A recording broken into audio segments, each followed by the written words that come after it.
Well, as you can see from behind me, the Koba49 channel, the Koba49 munition works, and the Koba49 light industry is undergoing renovations, and we're actually getting some termite treatment done. That's why my garage is in total disarray.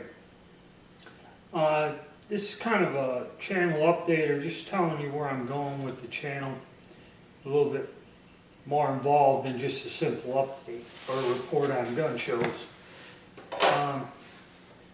What's been happening, I haven't gotten videos out in a little bit because, like I said, I had this termite problem, and having the exterminators or the pest control people come over, they're going to float some kind of sealant underneath the slab of my garage. So I had to move everything out of the way. They're coming to do that today. I've been working on several different things, and I have been listening to a lot of the comments that my subscribers or viewers put out there. The one thing slowing me down, of course, it's obvious, the garage deal. We're going to get this squared away in a couple weeks, and the Mrs. Koba49 has advised me to do something while we're here to organize all my different brass, bullets, reloading equipment, and all the things I basically store and work on out here in the garage. So I'm going to revamp things to help organize, keep track of what I have, and in that way I can work on my projects in a more orderly fashion. A lot of times I know I go back and forth from one thing to the other, but I'm going to kind of try to focus on stuff now. What I have been working on is I bought a Star BM. It's one of the items available in quantity on the surplus market. And I've never really owned a Star, and I started fooling with it, and I kind of like it. So I decided to start working on the Star pistol, especially with the 9mm Largo, because I have had people ask me for that cartridge. So I've started a collection of Star pistols with the 1920, 21. I'm looking for a 22 right at the moment, and then an early A, B, supers, and so forth, and going to do a series on that and the pistols. They're pretty interesting pistols. They're accurate guns, and they're readily available. Large quantities of them were brought into the country, so all the different variations are out there. You just kind of got to try to sort through and find one. But more on that when I get back to working on it. And like I said, once I get the garage all squared away here and get my reloading bench and taking account of what I have, there are several cartridges that people have asked about. One is the 8x50 Austrian or Hungarian. It goes in the early M95 rifles before they were converted to the 8x56. A lot of people ask about reloading that, and that's kind of a tricky one to reload. And I'm going to work on that project, recover that. Of course, we're going to do the 9mm Largo, which is another thing. And surplus supplies of the ammunition have dried out. You can reload it and make it, but it's rather quite expensive, both surplus and any of the companies that are reloading it. So that's something I'm going to work on. Basically, that's where I stand with the channel. That's why I haven't really gotten anything out lately.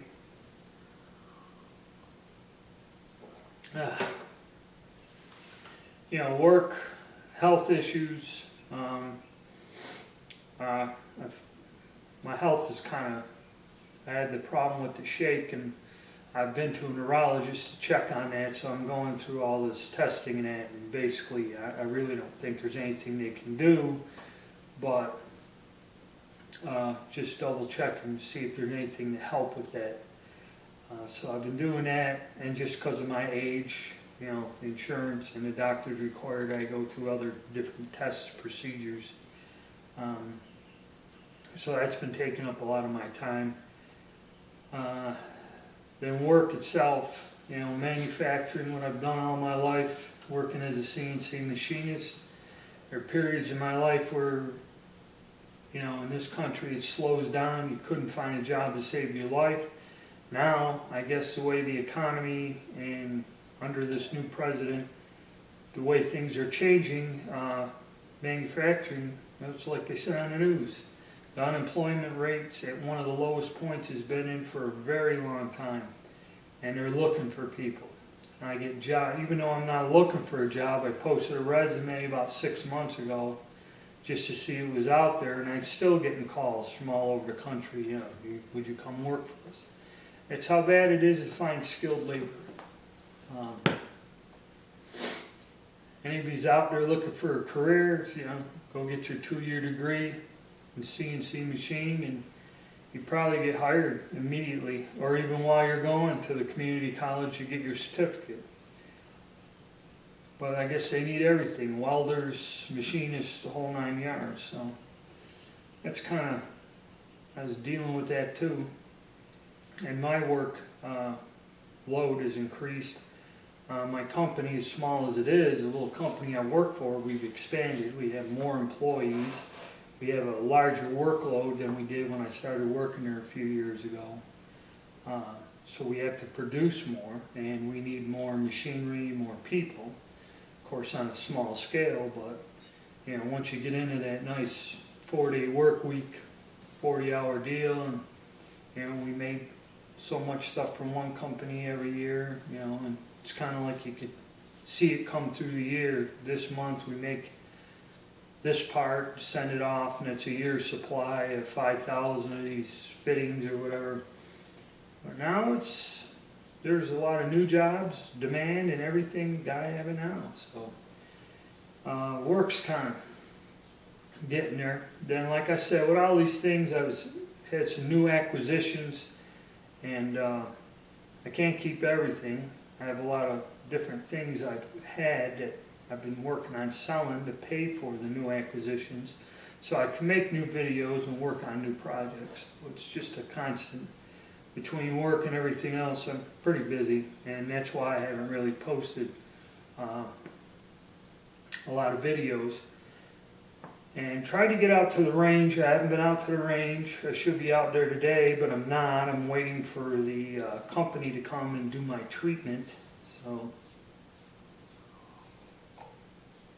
I thought I'd sit down, make a little video, tell everybody what I was up to, have a cup of coffee, try to relax, and get ready. But we're doing a reorganization in the reloading department.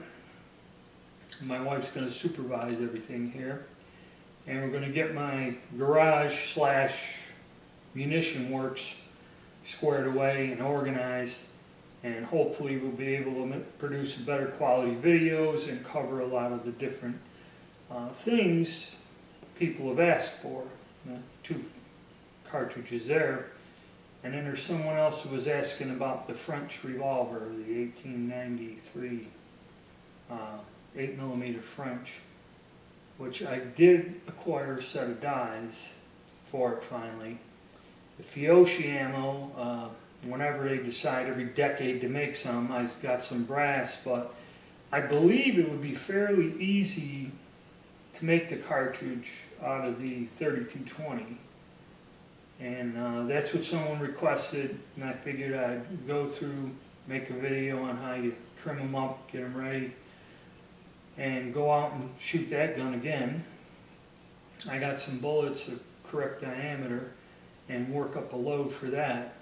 But see, people don't realize when you work up a load like we're working on for the 9mm Largo, there's a lot of trial and error. There really isn't a lot as far as specific load data for that cartridge. They just tell you, you know, load it like this or this, but it's not specific. But I'll go through that more when I make the video on how to reload for that one. But other than that, that's kind of why I haven't posted a video lately. I know there's a lot of people out there that are waiting for me to work on different things, different calibers, different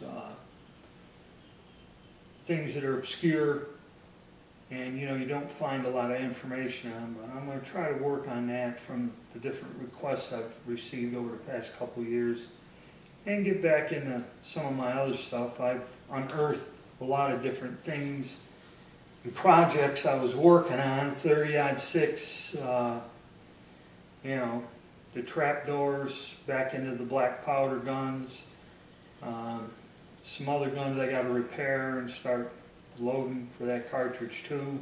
And I had to go and get some tooling and equipment for my lathe and get it set up where I can get a mandrel and work on cartridges on the lathe. Because some cartridges need to be slightly turned and modified with a cutting tool. And it's kind of tricky. I need a real nice cowl chuck that holds under a thousandths run out. And make a mandrel and it's all small. And you take a little rod screwed through the case and lock it on the mandrel so you have the rim and everything exposed, and basically you're just holding on through the flash hole. And then you can turn on the outside, turn the rim and everything else, and custom machine the cartridges you want. Bit of an expense in getting that all set up, and I just really haven't had the time to just sit down, plan it all out, concentrate on it, and do it right. If I do it, that's what I want to do. So, I don't know how long I've been talking, but it's just my little chat with people who like my channel, and just kind of keeping you up to speed on what's going on. Still hanging in there, still intend to make more videos on different obscure military guns and that, and